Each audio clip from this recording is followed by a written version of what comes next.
Eu queria começar lendo Apocalipse capítulo 10, versos 1 e 2.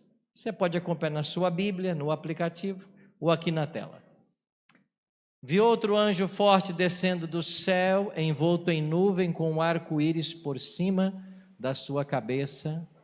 O rosto era como o sol, as pernas como colunas de fogo, e tinha na mão um livrinho aberto.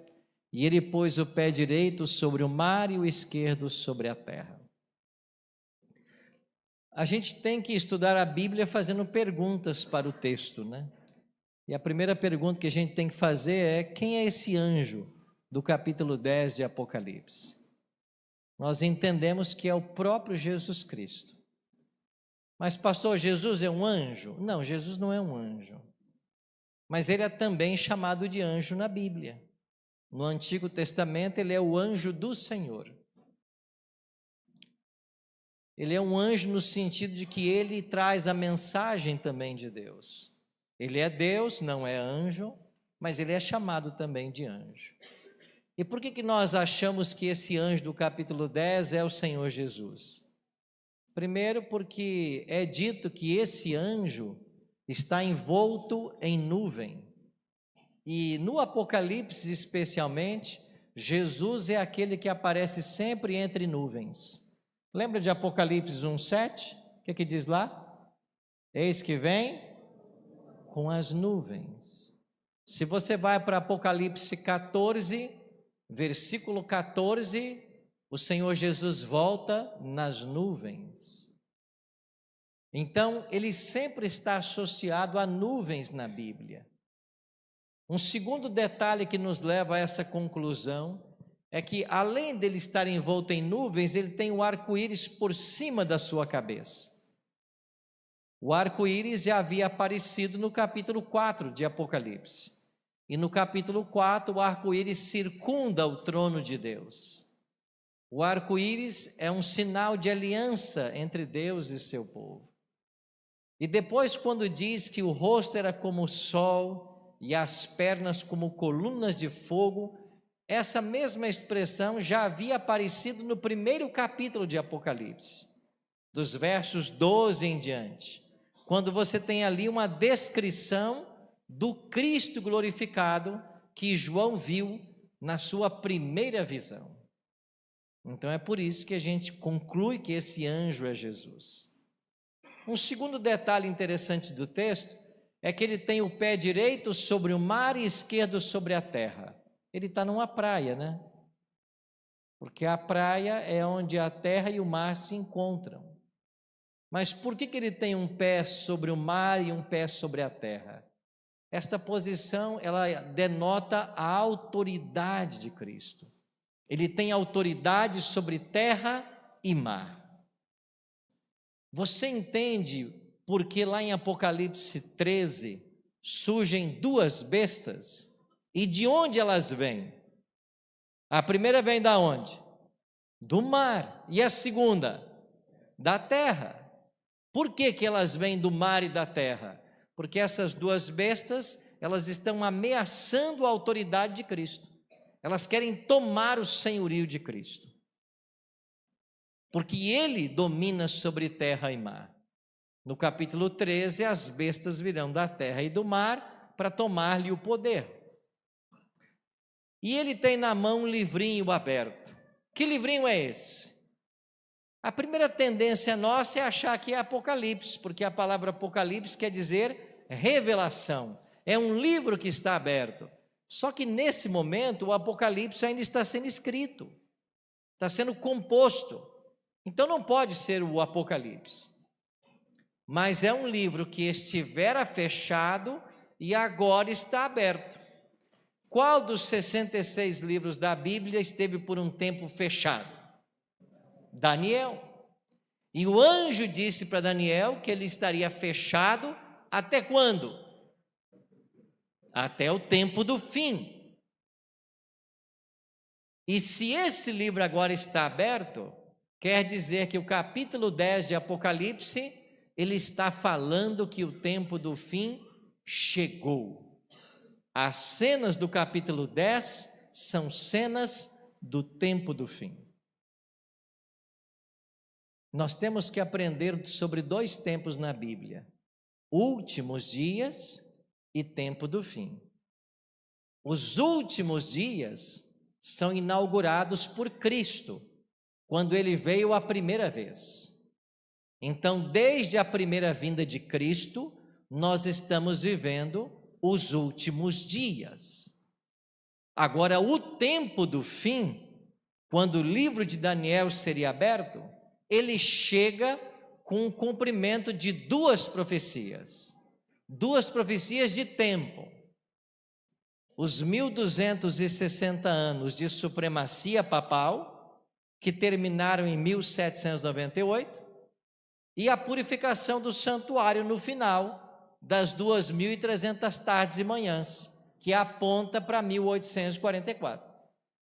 Então, 1798 e 1844 são duas datas que mostram a chegada do tempo do fim. Nesse tempo, o livro de Daniel seria aberto. Então, os eventos do capítulo 10, eles estão relacionados a essas datas. Vamos agora para o versículo 8 até o 10. A voz que ouvi vinda do céu, aqui é João escrevendo, né? Estava de novo falando comigo e dizendo: vai, toma o livro que se acha aberto na mão do anjo em pé sobre o mar e sobre a terra. Fui, pois, ao anjo, dizendo-lhe que me desse o livrinho. Ele então me falou: toma-o, devora-o. Certamente ele será amargo ao teu estômago, mas na tua boca doce como mel. Tomei o livrinho da mão do anjo e o devorei. Na minha boca era o quê? Doce como mel. Quando, porém, eu comi, o meu estômago ficou amargo. Por isso, um livrinho doce e amargo. Doce na boca, amargo no estômago. Então, João pega o livro da mão de Cristo e come. Doce na boca, amargo no estômago. O que significa esta expressão doce e amargo? De que é que Apocalipse 10 está falando? Bom, quando o tempo do fim estava se cumprindo, justamente entre 1798 e 1844, no meio dessas datas, surgiu um homem nos Estados Unidos chamado Guilherme Miller, que começou a estudar de forma dedicada o livro de Daniel. Lembra que esse livro estava selado até o tempo do fim. Então, todos os que estudaram Daniel antes desse período não compreenderam suas profecias. Mas agora este homem, Guilherme Miller, começou a ter compreensões sobre o livro. Você sabia que a Bíblia de Miller é um patrimônio da Igreja Adventista? A Bíblia de Miller está guardada num cofre na Universidade Andrews, lá em Michigan, nos Estados Unidos. E quando eu fui visitar aquela universidade, certa ocasião, eu pedi que eles deixassem eu ver a Bíblia de Miller. Eu não estava só, eu estava com o Dr. William Tim, ou Alberto Tim. Ele é aqui do Rio Grande do Sul, né? Quem conhece o Dr. Alberto, levante a mão. Todos conhecem, né? Foi seu estudante, é? Isso foi no século passado, né? Sim, século passado.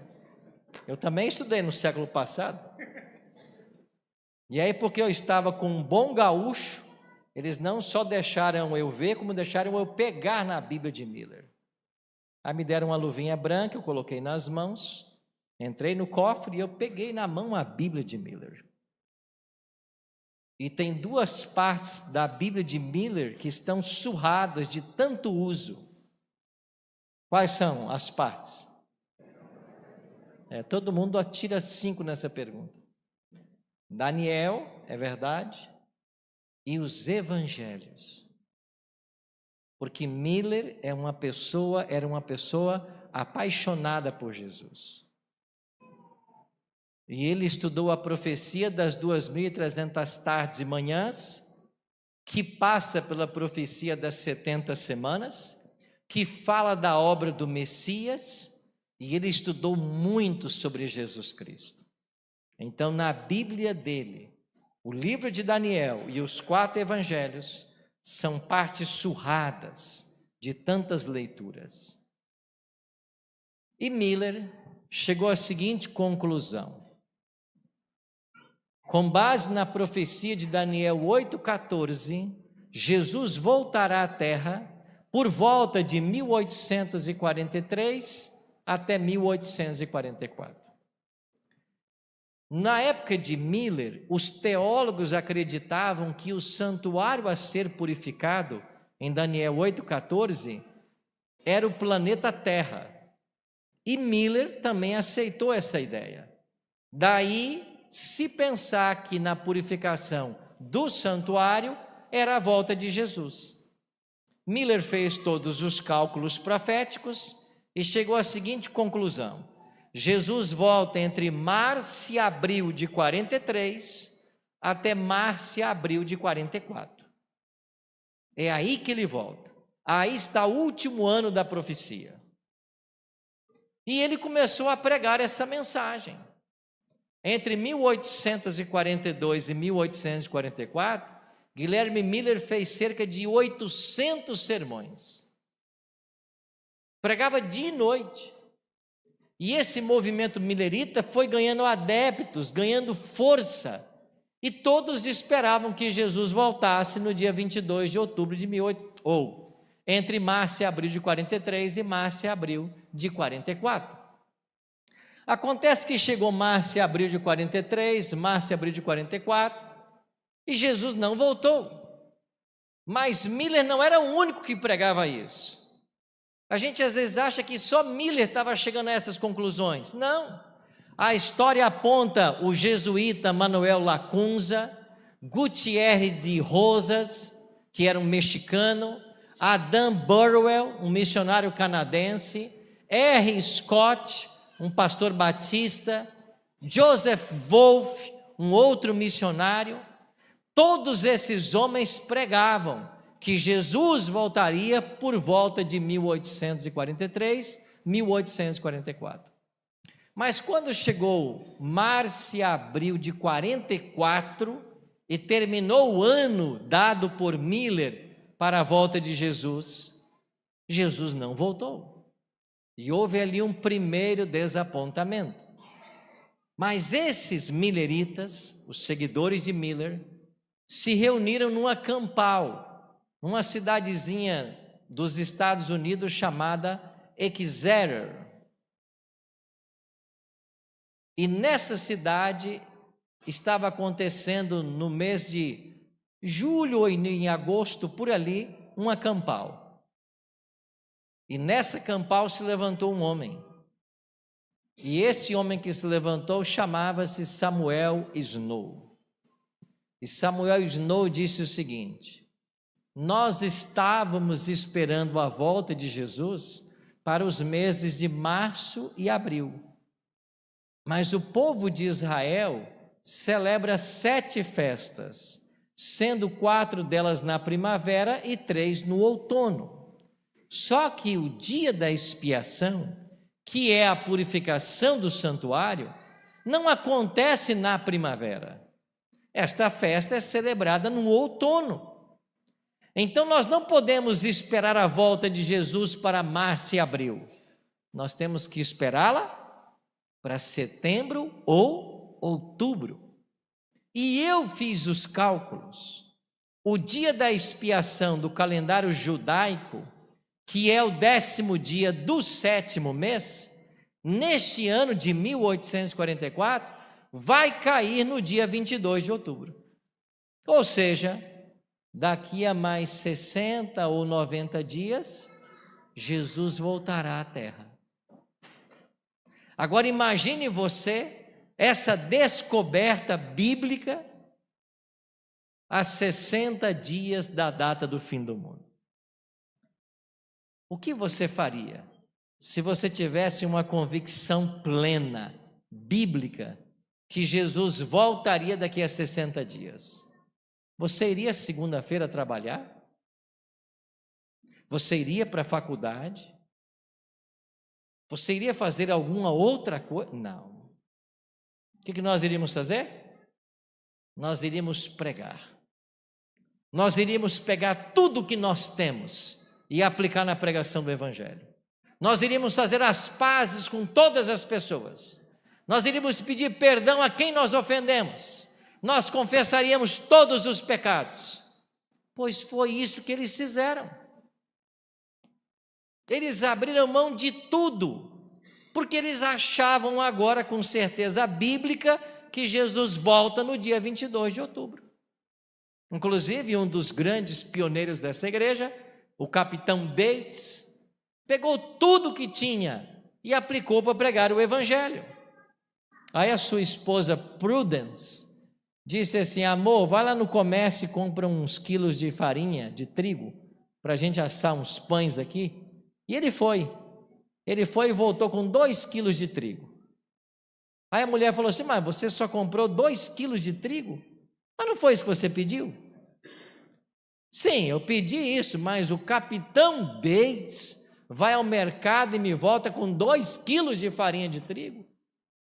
E ele mete a mão no bolso e diz: pois era tudo o que nós tínhamos. Nós não temos mais nada. Os últimos centavos que nós tínhamos foi para comprar essa farinha de trigo.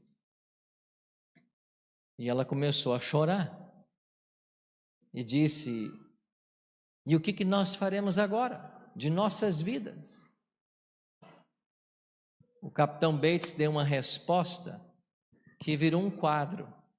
E quando você visita a casa dele, lá em New Bedford, no sul de Massachusetts, a casa dele é um patrimônio hoje da igreja. E lá tem um quadro que tem a frase que ele disse para a esposa: Deus proverá. Ele havia aberto mão de uma pequena fortuna que ele tinha por haver se aposentado na Marinha Mercantil dos Estados Unidos. Ele vendeu a própria casa e foi morar com o irmão. Agora não tinha mais nada.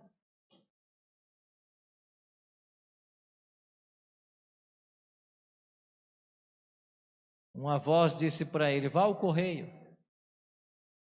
E ele foi ao correio. Chegou lá e perguntou nos correios: tem aí alguma correspondência em nome de Capitão Bates? O rapaz o conhecia, a cidade toda o conhecia, ele era uma pessoa ilustre na cidade. E disse: claro, capitão, tem aqui uma encomenda para o senhor. E para o senhor levá-la são alguns centavos. Aí ele disse: mas eu não tenho dinheiro. O rapaz disse: não, capitão, o senhor leva, qual é o problema? O senhor é um capitão da nossa marinha, leva a carta. Ele disse: não, sem pagar eu não vou levar. Mas eu acho que dentro da carta tem dinheiro. Você poderia abri-la? E quando ele abre a carta, de fato tem ali uma excelente quantia em dinheiro. Aí o capitão Bates pagou ali a despesa do correio, foi até o mercado, fez uma boa compra e disse para o entregador assim: vai lá em casa e entrega. A minha esposa não vai querer aceitar, achando que não é nossa, mas insista com ela e diga que é nossa. E aconteceu exatamente isso. E ele insistiu com a Prudence e ela recebeu a compra. E todo aquele valor que sobrou da compra, o que ele fez? Ele foi para uma gráfica, rodar folhetos sobre a volta de Jesus. Assim eram os pioneiros dessa igreja, pessoas comprometidas. Jesus volta daqui a 60 dias, daqui a 50 dias. Esta mensagem foi como fogo na palha seca. E segundo alguns historiadores, 100.000 pessoas esperavam a volta de Jesus para o dia 22 de outubro de 1844, como ensinado na profecia das 2.300 tardes e manhãs. Entre os mileritas havia um pastor chamado Charles Fitch, ou Carlos Fitch. E esse pastor pregava a respeito da volta de Jesus no dia 22 de outubro. E ele realizou vários batismos. Em uma dessas ocasiões que ele estava batizando, ele entrou na água, a água estava gelada, foi no dia 14 de outubro. Veja, Jesus volta dia 22. 8 dias antes, ele está batizando pessoas que aceitaram a mensagem.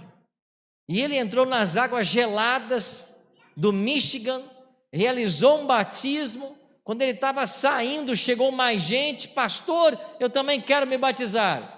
E ele já havia tomado aquele vento gelado, voltou para dentro da água, batizou mais gente. Quando ele saiu de novo, mais pessoas querendo ser batizadas. E nessa história de entrar e sair dentro da água, ele pegou uma pneumonia. E ele morre nessa data. O batismo foi antes, a morte foi dia 14. Ele morreu há 8 dias da volta de Jesus, na concepção dele. A história conta que ele deixou crianças pequenas órfãs. E todos os dias, quando a família se reunia para orar e esperar a volta de Jesus, a mãe consolava os filhos dizendo: daqui a 7 dias nós veremos de novo o papai. Daqui a 6 dias nós vamos reencontrar o papai. Daqui a 3 dias o papai vai voltar. Amanhã nós vamos rever o papai. E chegou a terça-feira, dia 22 de outubro, e Jesus não voltou. No livro História do Adventismo, existe um capítulo que vale a pena você ler, contando essa história. O título do capítulo é Por que Papai Não Veio? Por que Papai não veio? Foi uma grande decepção. O doce na boca tornou-se amargo no estômago. Milhares de pessoas aguardaram a volta de Jesus. Alguns depois escreveram: passado o desapontamento, nós choramos e choramos até não haverem mais lágrimas. Aí está o que nós chamamos de Rocha da Ascensão. Isso aqui é na fazenda de Miller. Muitas pessoas se reuniram aqui, esperando que daqui elas subissem aos céus. É por isso que recebeu o nome de Rocha da Ascensão. Miller também passou por esse desapontamento. Ele depois construiu essa capela aí na sua fazenda e ele continuou pastoreando várias famílias até a sua morte em 20 de dezembro de 1849. E quando perguntavam para Miller, Jesus não voltou, e agora? Quando ele volta? A resposta de Miller era: ele volta hoje, até que ele venha. Miller descansou, aí está a sepultura dele, bem perto da sua fazenda. E anos depois, Ellen G. White teve uma visão e ela escreveu em Primeiros Escritos, página 258: anjos vigiam o precioso pó desse servo de Deus, e ele ressurgirá ao som da última trombeta. Eu visitei essa sepultura algumas vezes, e todas as vezes que eu vou nesse cemitério, eu fico tentando olhar para todos os lados e pensando, né? Existem anjos guardando essa sepultura. A gente não pode vê-los, mas eles estão aí, estacionados nessa sepultura, protegendo, guardando o pó desse servo de Deus que haverá de ressuscitar quando Jesus voltar. Miller não perdeu sua esperança. No dia seguinte ao desapontamento, 23 de outubro, quarta-feira, um outro millerita decepcionado, chamado Irã Edson, acordou bem cedo e ele saiu para confortar algumas famílias que, como ele, haviam passado pelo desapontamento. E quando ele estava caminhando no meio de um milharal, ele escreveu que ele teve um insight. Alguns dizem que foi uma visão, mas ele escreveu: eu tive um insight. Eu percebi que a data 22 de outubro não era a data para a volta de Jesus, mas era o momento em que Jesus passaria do santo para o santíssimo no santuário celestial. Então ele foi para um graneleiro, nessa mesma região que esse hoje está, e ele, junto com outros 2 amigos, eles passaram horas e horas estudando o tema, e eles chegaram à seguinte conclusão: nós acertamos a data, 22 de outubro de 1844, é uma data profética, mas nós erramos o evento.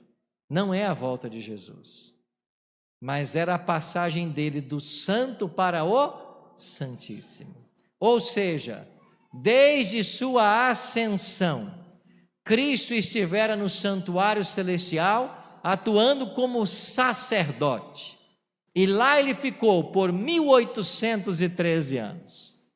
Agora, no dia 22 de outubro de 1844, ele passa para o segundo compartimento. E ele vai começar o seu ministério sumo sacerdotal. E como sumo sacerdote, ele começa o juízo. E o juízo era a purificação do santuário. Era para isso que a profecia estava apontando. Depois de se passarem 2.300 tardes e manhãs, o santuário será purificado. Ou seja, o juízo começa. Aonde? No céu. É por isso que em 1844 nós entramos no 7º período das igrejas do Apocalipse. Como se chama a última igreja? Laodiceia. E o que quer dizer a palavra Laodiceia? Povo do juízo, povo julgado. Então, desde 22 de outubro de 1844, Jesus começou a executar juízo no céu. E é ao afindar desse juízo que ele voltará à terra. Então eles entenderam que eles haviam acertado a data, mas haviam errado o evento. Não era a volta de Jesus, mas o início de uma nova fase do seu ministério lá no santuário celestial. E eles então chegaram ao último verso de Apocalipse 10, que a gente não pode ignorar. Como termina o capítulo 10 de Apocalipse? Então me disseram, é necessário que ainda, o quê? Profetizes a respeito de muitos povos, nações, línguas e reis. Então esses decepcionados milleritas agora se viram como um movimento profético. É necessário que ainda profetizes. E assim nasceu a Igreja Adventista do Sétimo Dia. Aqui nós nos tornamos adventistas. E 2 anos depois, estudando a Bíblia com uma mulher chamada Raquel Oakes, nós nos tornamos do Sétimo Dia.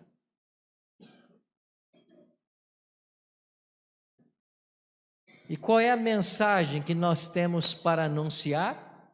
Nós somos o povo da profecia, temos uma mensagem profética. E qual é a mensagem profética que nós temos para anunciar? As 3 mensagens angélicas, que será o tema de amanhã cedo. Então nós somos um povo profético com uma mensagem profética. E qual é a nossa mensagem? As 3 mensagens angélicas. E amanhã pela manhã nós passaremos uma por uma. O apóstolo Pedro escreveu assim: não retarda o Senhor a sua promessa, como alguns a julgam demorada. Pelo contrário, Ele é longânimo para convosco, não querendo que nenhum pereça, senão que todos cheguem ao arrependimento. Por que Jesus ainda não voltou? Porque Ele espera você. Ele está esperando o seu coração ficar pronto. Por isso Ele não voltou. Ele não está retardando como muitos julgam demorada. Ele não quer que você se perca. E a única forma de nós não nos perdermos é fazer desse evento, a volta de Jesus, o grande foco de nossas vidas. Viver não como se Ele viesse daqui a 90 dias. Viver como se Ele viesse amanhã. Como seria a tua vida se você tivesse certeza que amanhã será o seu último dia na terra? O coral vai cantar agora a respeito da volta de Jesus. E eu queria que enquanto nós ouvíssemos essa última canção, nós voltássemos aos nossos princípios. Nós somos uma igreja escatológica que nasceu da mensagem da breve volta de Jesus. Esse será o nosso cântico principal até que o Senhor Jesus volte. A volta de Jesus será o evento mais extraordinário da história humana. Nós haveremos de vê-lo voltando nas nuvens dos céus. Eu e você precisamos nos preparar. Precisamos ajudar nossa família, nossos pais que ainda não abraçaram esta fé, nossos filhos que talvez estão desviados, os nossos irmãos que estão aí desfocados pela vida, pensando apenas nas coisas desse mundo. Nós temos que voltar ao ardor desse primeiro amor.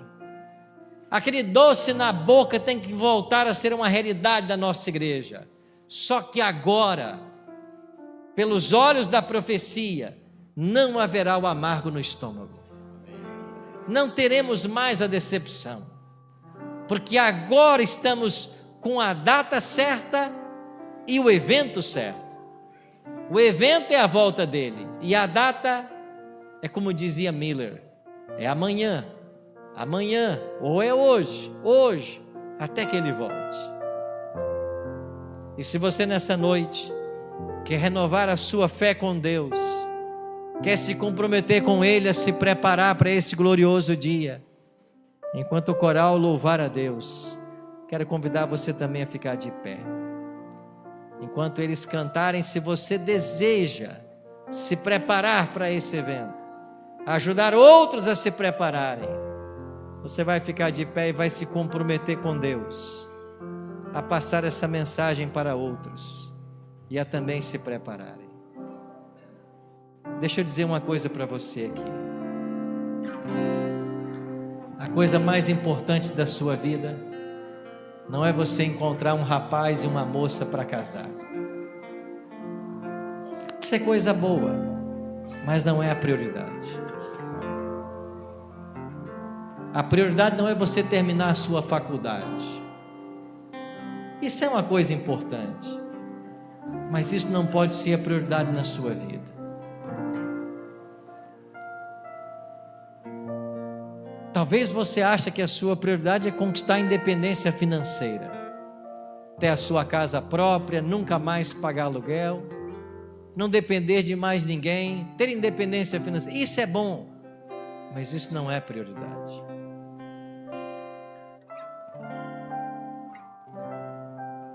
Com que você tem gasto o seu tempo? O que é prioridade para você? Nós descobrimos nossas prioridades quando a gente percebe quanto tempo a gente gasta por dia dedicado a isso. E se você tem se dado, gastado todo o seu tempo para conquistar a independência financeira, constituir uma família, terminar sua faculdade, eu não sei outro sonho que você tenha. Eu convido você a ajustar o seu foco nessa noite. O seu foco não pode estar nessas coisas. O nosso foco tem que estar na volta dele.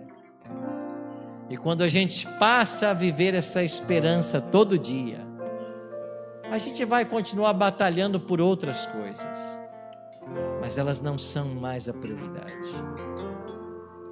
Porque se nós não alcançarmos estas coisas, mas alcançarmos a coroa da vida, nós teremos tudo.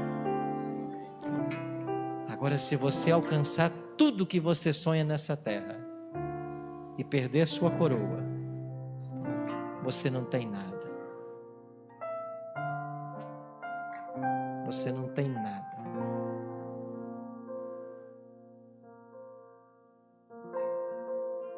Ouçamos.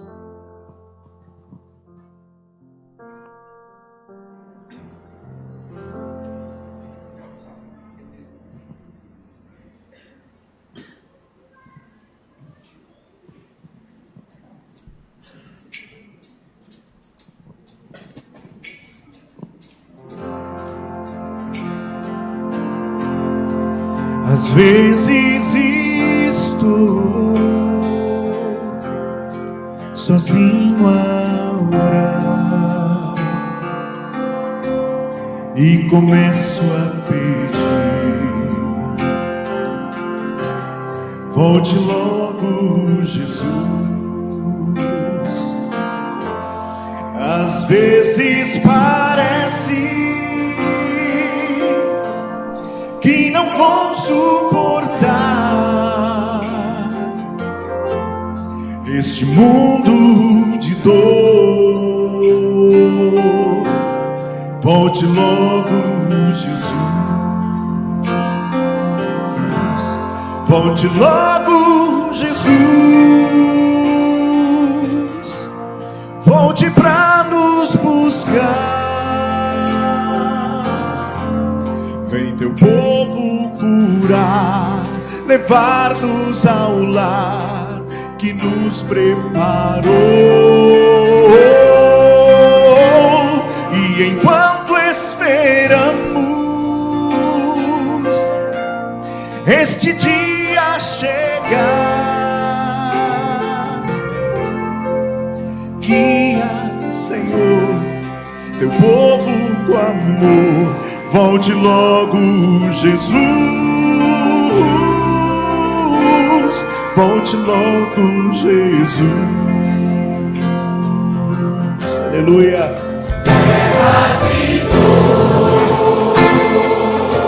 Não haverá. Quando ele voltar,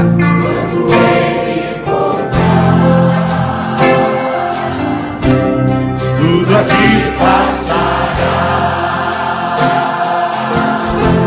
E ele vem com seus anjos, todo olho verá e reconhecerão: Jesus Cristo é o Senhor.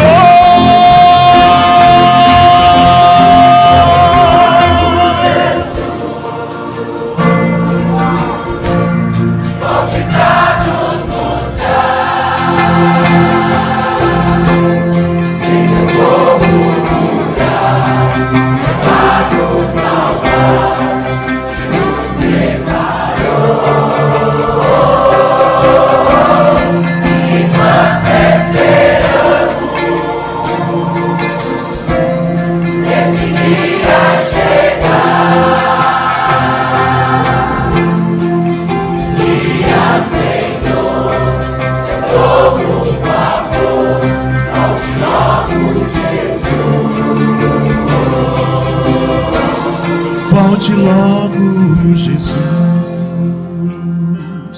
Escuta, breve virá, mas o dia eu não sei. Pode ser amanhã, ou talvez mais além.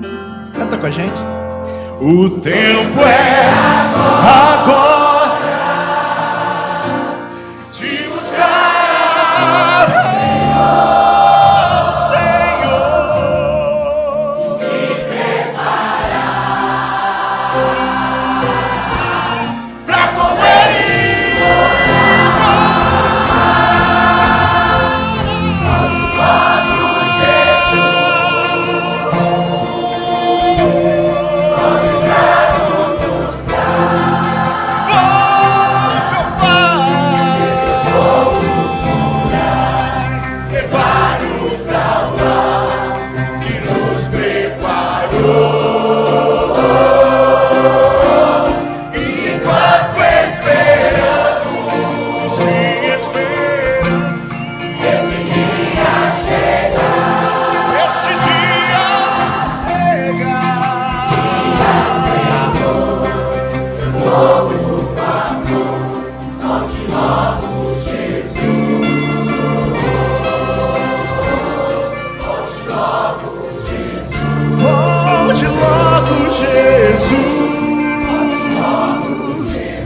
volte logo, Jesus. Volte logo, Jesus.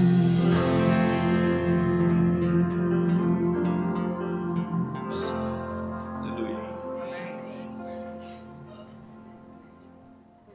Ó Deus e Pai, como foi lindo ouvir o coral cantar nessa noite. Volte logo, Jesus. A nossa igreja nasceu desta promessa da tua volta.